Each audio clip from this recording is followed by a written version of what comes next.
तो दोस्तों स्टार्ट करते हैं क्लास 9 से first chapter number system part 1। और हम कुछ बात करते हैं इंपॉर्टेंट टर्म्स के बारे में। तो पहला हमारे पास आ रहा है नेचुरल नंबर। नेचुरल नंबर को हम दिखाते हैं कैपिटल एन से, और नेचुरल नंबर तो हमारे स्टार्ट होते हैं वो होते हैं 1 से लेके फिर 1 2 3 ऐसे इन्फाइनाइट तक चलते रहेंगे। नेक्स्ट जो टर्म आ रही है वो है हमारे पास होल नंबर, और जो होल नंबर है वो स्टार्ट होते हैं दोस्तों 0 से। याद रखना होल नंबर 0 से स्टार्ट होते हैं, जैसे 0 1 2 3 और ये पूरी इन्फाइनाइट तक जाते हैं। उसके बाद हमारे पास आता है इंटीजर्स, जिसको हम कैपिटल जेड से दिखाते हैं।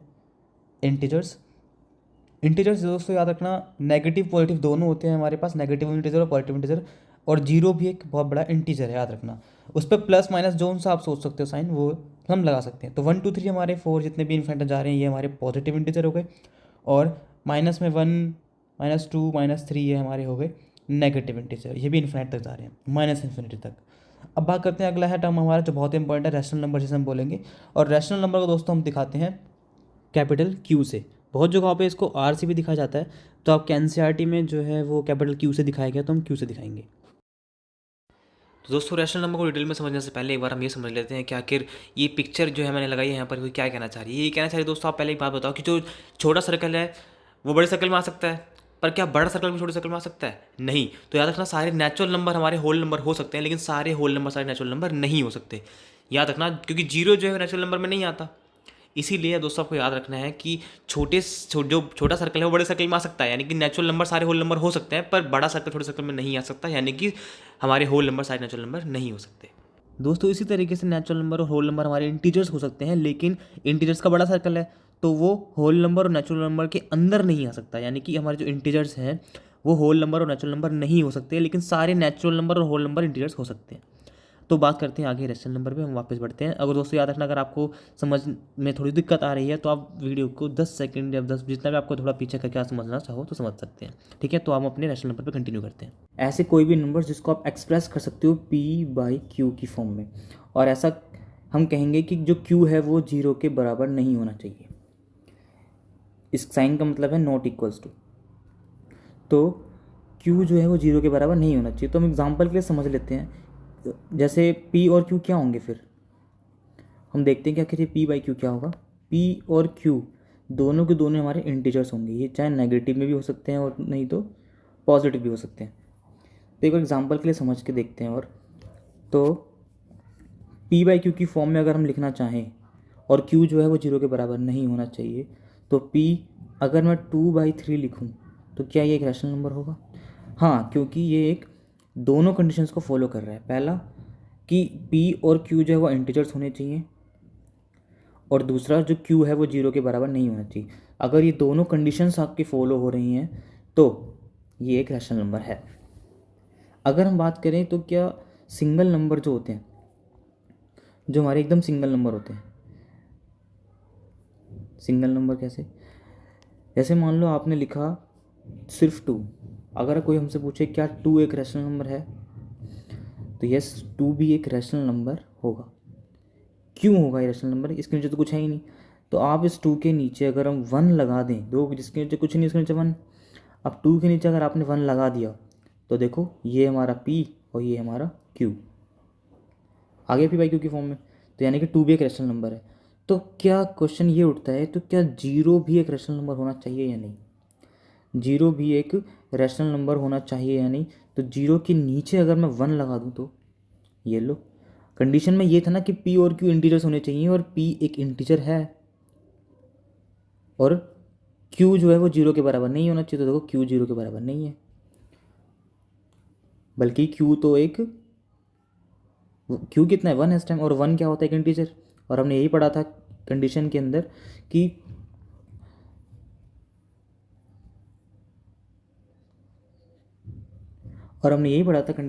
कि जो q है वो और p दोनों की दोनों इंटीजर होने चाहिए, और सच में ये दोनों इंटीजर हैं। तो यानी कि 0 भी अपना क्या हो गया, एक रैशनल नंबर। किन्हीं भी दो नंबर्स के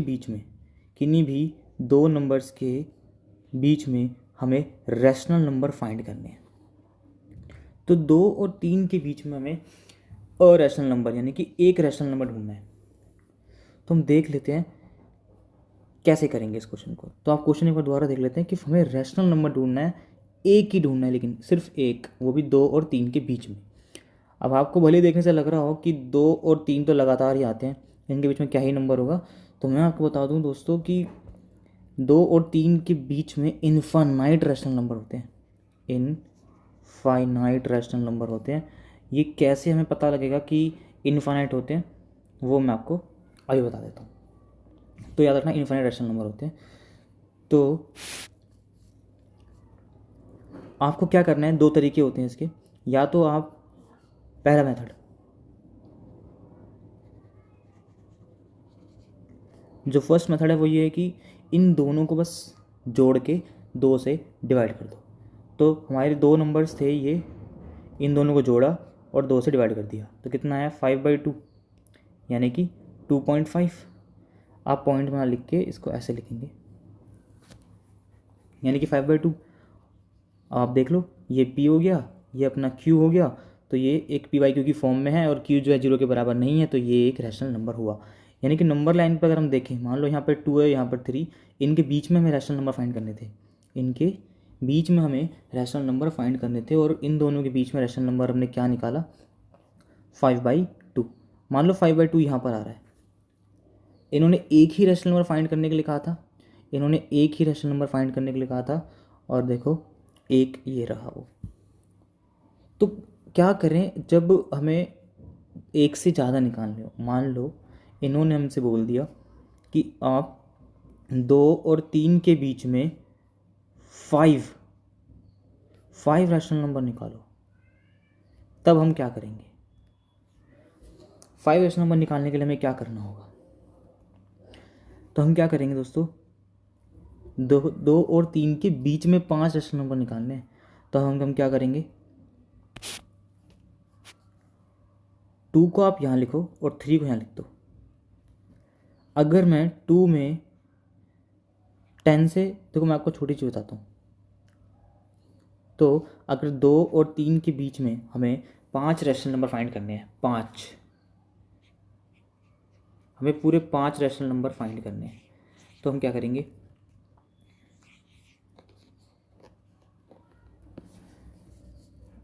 5 पूछा हो, 5 पूछा हो तो क्या करेंगे, जब क्वेश्चन में 5 पूछा हो तो आप 6 से मल्टीप्लाई कर दो। अगर एक रैशनल नंबर पूछा हो तो 2 से मल्टीप्लाई कर दो। अभी मल्टीप्लाई करना कहाँ पर है वो देखते हैं। बस इतना याद रखना, जितने रैशनल नंबर फाइंड करने के लिए कहा है उतने ही नंबर में से एक नंबर बढ़ा के, मान लो 5 से 5 पूछे थे, 5 रैशनल नंबर पूछे थे, तो आप 6 से मल्टीप्लाई कर दो। लेकिन मल्टीप्लाई कहाँ करना है ये देखते हैं। तो 6 से मल्टीप्लाई कर दो ऊपर भी, और इस देखो मैं आपको थोड़ी चीज़ क्लियर कर दूँ, 2/3 में 2 जो है ये होता है न्यूमरेटर,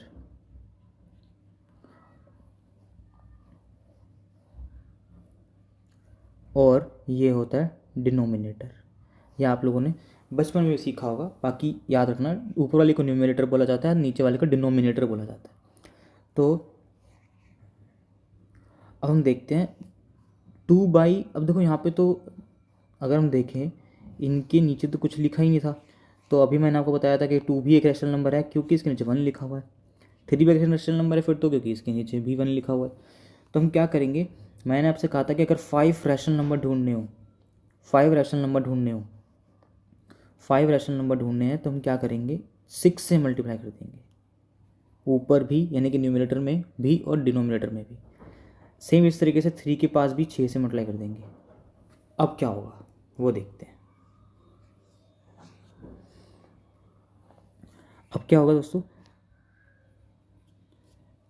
क्या आंसर आएगा, 2 6 12 और 6 1 6, ऐसे 3 6 18 और 6 1 6। रैशनल नंबर निकालने के लिए याद रखना दोस्तों, नीचे डिनोमिनेटर में हमारा नंबर सेम रहना चाहिए। तो क्या ये नंबर दो सेम हो गए, हो गए सेम, यस। तो हम क्या करेंगे, आपको खुद दिख रहा होगा इसके अंदर कि 12 के बाद 13/6 आप लिख सकते हो, 13 के बाद 14 15 16 और 17। कितने रैशनल नंबर निकल गया आप अंदाज़ा लगा रहे होंगे। 5 पूछे थे और देखो 5 ये रहे, 1 2 3 4 और 5। मान लो अगर 7 पूछे होता, अगर इन्होंने कहा होता कि 7 लिखो, 7 रैशनल नंबर, इन्होंने अगर हमसे बोला होता कि 7 रैशनल नंबर, यहाँ पर इन्होंने हमसे एक ही पूछा था, तो मैंने एवरेज वाले मेथड से कर दिया था। इसको हम एवरेज मेथड भी बोल सकते हैं। तो हमने क्या करा था, बस जिन दो नंबरों के बीच में इन्होंने पूछा था 2 और 3, हमने क्या करा, उन्हीं दो नंबर को ऐड किया और 2 से डिवाइड कर दिया। इसी को बोलते हैं एवरेज मेथड। तो ऐड करने पे 5/2 आया, 5 आया और नीचे 2 तो था ही। तो हमने देखा कि 5/2 इन दोनों के बीच में आ रहा है और इन दोनों के बीच का ही तो रैशनल नंबर निकालना था, तो ये रहा आंसर। पर अगर क्या होगा जब हमसे इन्होंने बोल दिया कि 5 रैशनल नंबर निकालो, कितने, 5 रैशनल नंबर निकालने के लिए बोला जाए, 5 रैशनल नंबर निकालने के लिए कह दिया जाए, 5 रैशनल नंबर निकालने के लिए कह दिया जाए, तो हम क्या करेंगे। अभी मैंने आपको बताया था कि 5 में एक नंबर एक्स्ट्रा यानी कि 6, आप दोनों तरफ 6 से मल्टीप्लाई कर दो, ऊपर भी और नीचे भी। तो हमने यही करा। हमने क्या करा, 6 को ऊपर भी मल्टीप्लाई किया, नीचे भी मल्टीप्लाई किया, यहाँ भी 6 को ऊपर मल्टीप्लाई किया, नीचे भी मल्टीप्लाई किया। तो हमने देखा आंसर इन दोनों को मल्टीप्लाई करने पे 12/6 आया, इन दोनों को मल्टीप्लाई करने पे 18/6 आया। अब 12 और 18 के बीच में आप देख सकते हो कितने का डिफरेंस है, कितने बीच में नंबर्स आ रहे हैं, रैशनल नंबर्स आप देख सकते हो। तो 13/6, 14/6, 15/6, 16/6, 17/6, ये हमारे 5 रैशनल नंबर निकल गए। तो क्वेश्चन यही बनता है, अगर मान लो मैं आपसे बोलूँ -2/3 और -2/3 और 4/5 ले लेते हैं, इन दोनों के बीच में हमें सिर्फ 3 रैशनल नंबर ढूंढने हैं, ओनली 3 रैशनल नंबर्स। तो हम क्या करेंगे, -2/3 और 4/5 को, अभी मैंने आपको एक लाइन आपको मैंने बताई थी कि अगर आपको 3 बोला जाए तो आप एक एक्स्ट्रा नंबर लेके उससे मल्टीप्लाई कर देना। तो वही करते हैं, -2/3 में ऊपर भी 4 से, नीचे भी 4 से, और यहाँ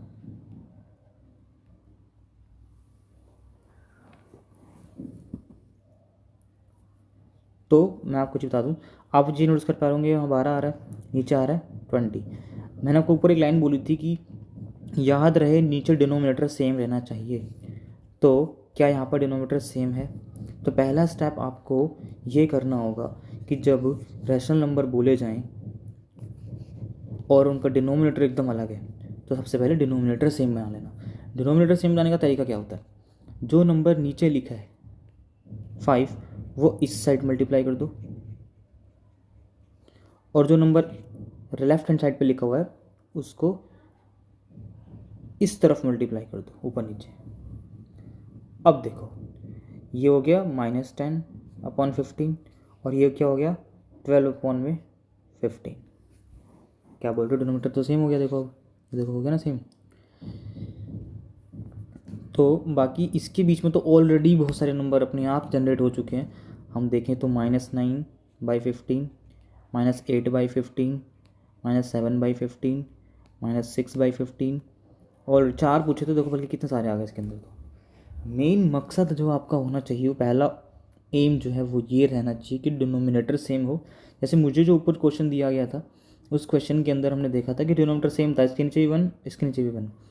पर लेकिन यहाँ पर अब जो नया क्वेश्चन हमारे पास आया है, अब जो क्वेश्चन हमारे पास आया है उस क्वेश्चन के अंदर हमने देखा, क्या देखा कि 3 और 5 है जहाँ डिनोमिनेटर सेम नहीं है। तो डिनोमिनेटर सेम रहना चाहिए, याद रखना। पहला स्टेप यही हो, डिनोमिनेटर सेम रहे। फिर दूसरे स्टेप में आपको क्या करना है, जितने नंबर पूछे होंगे रैशनल नंबर, जितने रैशनल नंबर निकालने के लिए बोलेगा उससे एक एक्स्ट्रा नंबर मल्टीप्लाई कर देना। अच्छा ये चीज़ एक छोटी सी डाउट मैं आपको क्लियर कर देता हूँ कि अगर कोई हमसे पूछे कि -5 और -7 के बीच में कितने नंबर हैं, एक जनरल अगर हम नंबर लाइन पे देखें तो बीच में 0, यहाँ पर 1 2 3 4 5 6, लेकिन ये सारे माइनस में।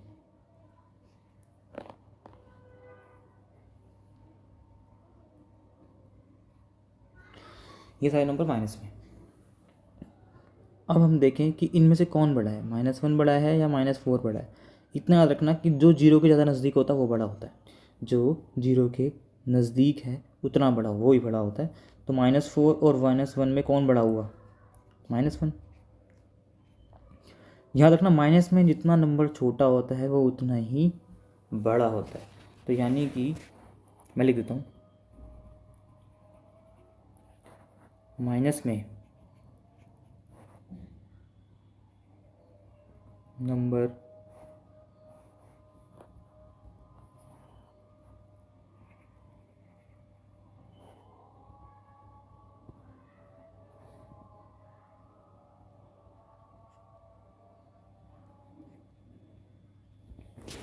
ठीक है, या तो ये लाइन याद कर लो, नहीं तो ये लाइन याद कर लेना कि माइनस में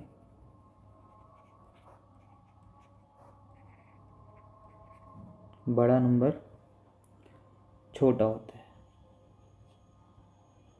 जो आप लोगों को ठीक लगे, एक ही बात है, बस याद रखना छोटा नंबर बड़ा होता है। जो जीरो के ज़्यादा क्लोज हो, जीरो के आप खुद देख सकते हो, अगर मैं -1 पे हूँ और आप लोग -4 पे, तो हम में से जीरो पे पहले कौन पहुँचेगा?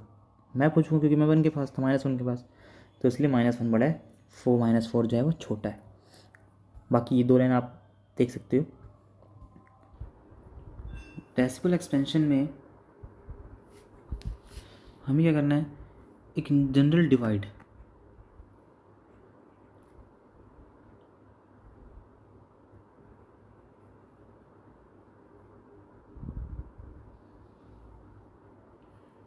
मान लो 10 को 8 से मैं डिवाइड करता हूँ, तो डिवीज़न करते टाइम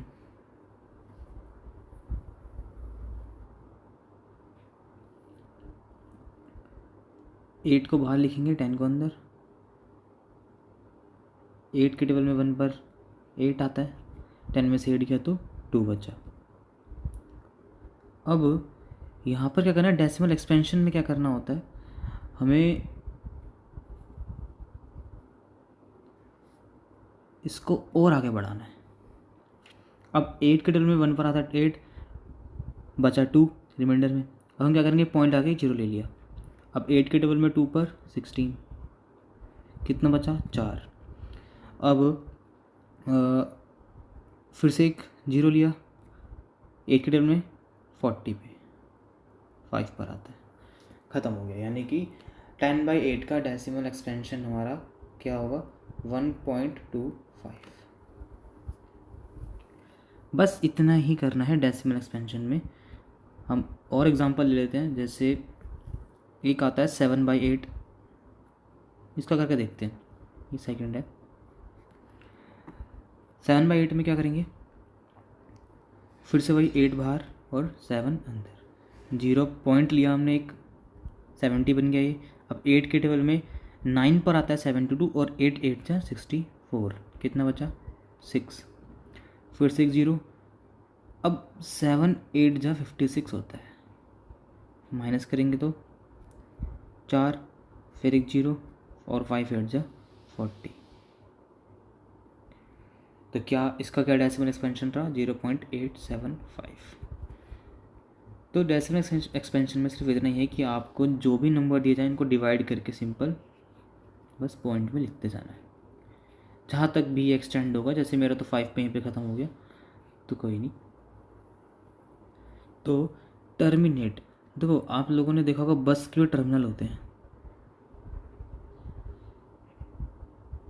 बस टर्मिनल का क्या होता है, बस अगर मान लो एक स्टैंड से एक स्टेशन दूसरे स्टेशन पे गई, या मेट्रो भी एक स्टेशन से दूसरे स्टेशन पे गई, तो नॉर्मल तो ये स्टैंड ही है, स्टेशन ही है इसका, पर लेकिन एक स्टेशन या एक स्टैंड ऐसा आता है जिसके बाद ये और ट्रेन आगे नहीं जाती, इससे आगे नहीं जाएगी।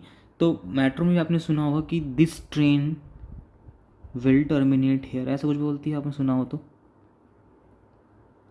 विल टर्मिनेट, ये देखो टर्मिनेट हेयर। तो इसका मतलब है क्या, क्या के लिए टर्मिनेट का मतलब क्या होता है कि अब लास्ट है बस, उससे आगे चीज़ें नहीं जाती। तो हम यही देखते हैं कि इसमें ऐसा क्या हुआ।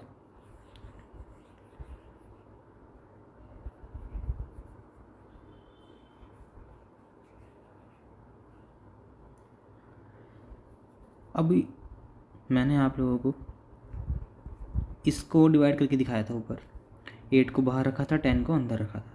तो हमने देखा था कि डिवाइड करने पे आंसर कुछ ऐसा आ रहा था।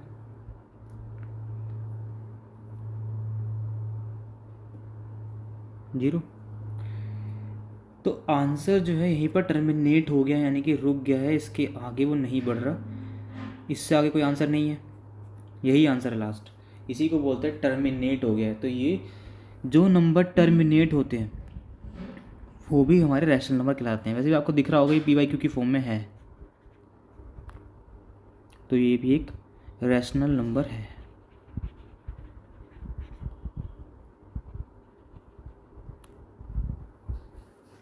ठीक है, तो टर्मिनेटिंग में क्या होगा कि अगर वो नंबर टर्मिनेट कर गया, रुक गया, इससे आगे स्टॉप हो चुका है, इससे आगे नहीं जा रहा, उसे हम क्या बोलेंगे, टर्मिनेटिंग। और नॉन टर्मिनेटिंग में क्या होता है, देखो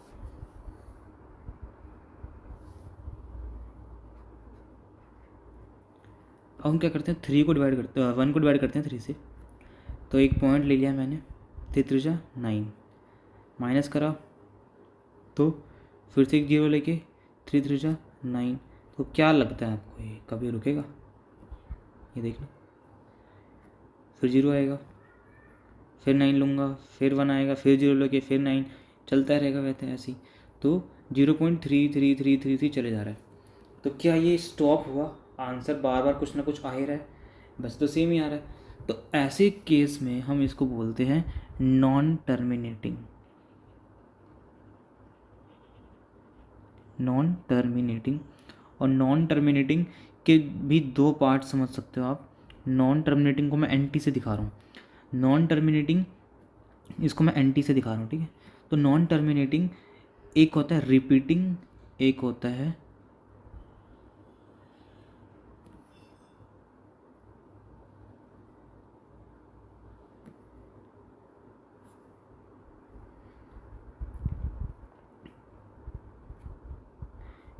रिकरिंग या रिपीटिंग भी बोल सकते हो, और एक होता है नॉन टर्मिनेटिंग नॉन रिपीटिंग। यानी कि NR का मतलब क्या है, नॉन रिपीटिंग।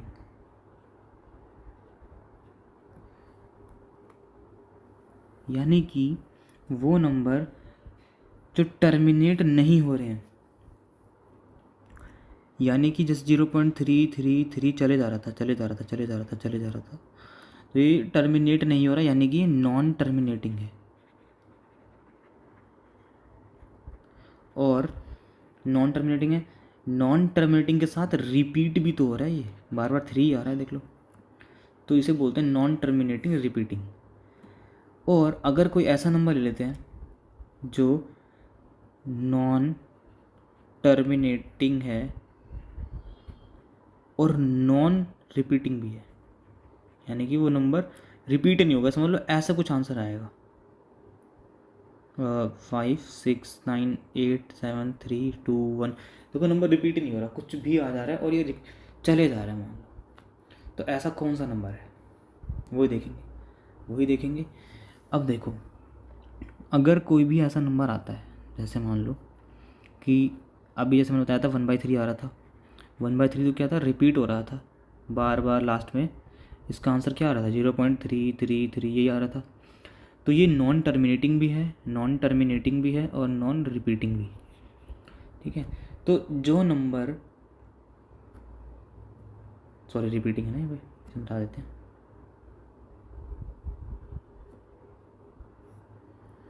तो रिपीटिंग भी है, नॉन टर्मिनेटिंग भी है और रिपीटिंग भी है। तो ऐसे नंबर्स को हम रैशनल नंबर बोलते हैं।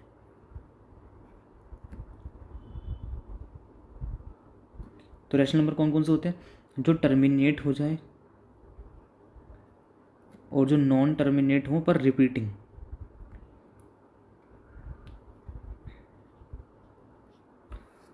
ठीक है,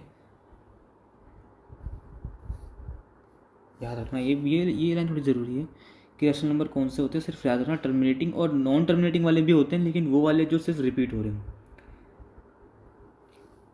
ठीक है। और इर्रेशनल नंबर कौन से होंगे, इरेशनल नंबर वो होंगे जो रिपीट नहीं होंगे, जैसे पाई की वैल्यू।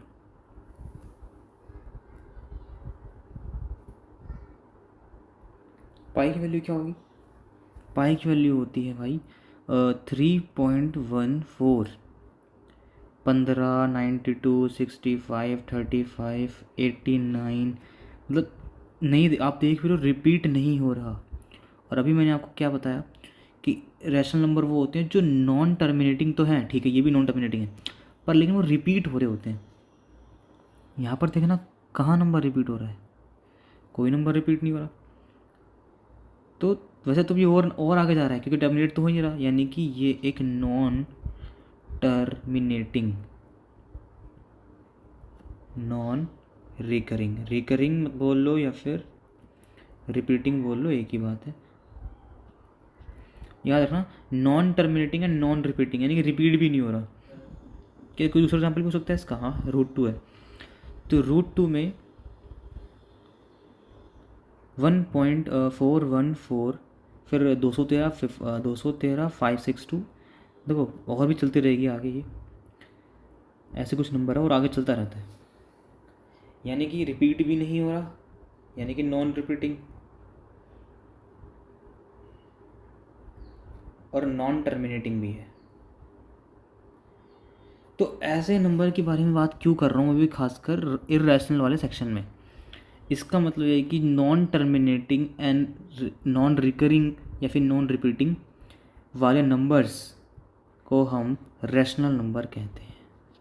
फिर तो √5 भी एक रैशनल नंबर होगा, √2 भी, √3 भी हो सकता है,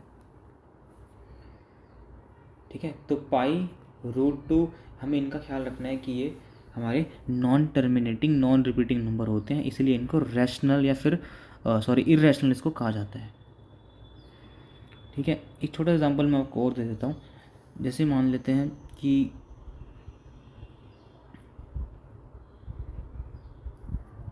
यहाँ लिखा है √25 लिखा है।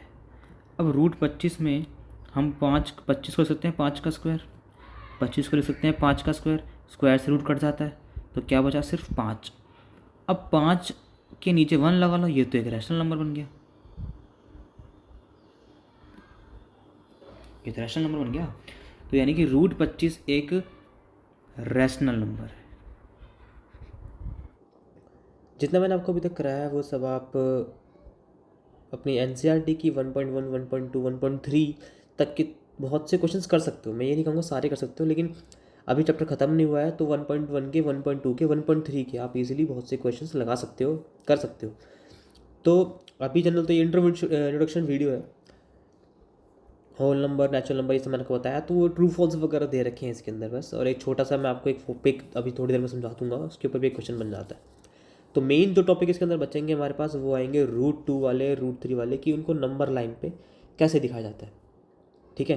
तो √2, √3, √5, एक √3 और एक √5, ये जो है बहुत इम्पॉर्टेंट टॉपिक है, यही हमें कवर करनी है। ये मैं आपको एक अलग से शॉर्ट में समझा के दूंगा, ठीक है। बाकी जो इसकी भी बात, जो पार्ट 2 में जो आने वाला है वो है रैशनलाइजेशन और लॉ ऑफ एक्सपोनेंट, जिससे सबसे ज़्यादा क्वेश्चंस बनने के चांस होते हैं, तो वो हमने पार्ट 2 में कवर किया है।